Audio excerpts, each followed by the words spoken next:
یہ تمہیں خفیف سی تکلیف کے سوا کچھ نقصان نہیں پہنچا سکیں گے، اور اگر تم سے لڑیں گے تو پیٹ پھیر کر بھاگ جائیں گے،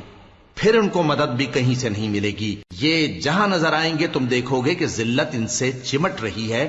بجز اس کے کہ یہ اللہ کی پناہ میں یا مسلمان لوگوں کی پناہ میں آ جائیں، اور یہ لوگ اللہ کے غضب میں گرفتار ہیں اور ناداری ان سے لپٹ رہی ہے۔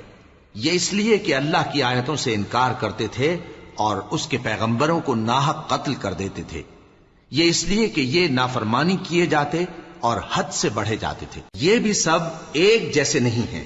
ان اہل کتاب میں کچھ اچھے لوگ بھی ہیں جو رات کے اوقات میں اللہ کی آیتیں پڑھتے اور اس کے آگے سجدے کرتے ہیں، وہ اللہ پر اور روز آخر پر ایمان رکھتے اور اچھے کام کرنے کو کہتے اور بری باتوں سے منع کرتے اور نیکیوں پر لپکتے ہیں، اور یہی لوگ نیکوکار ہیں۔ اور یہ جس طرح کی نیکی کریں گے اس کی ناقدری نہیں کی جائے گی،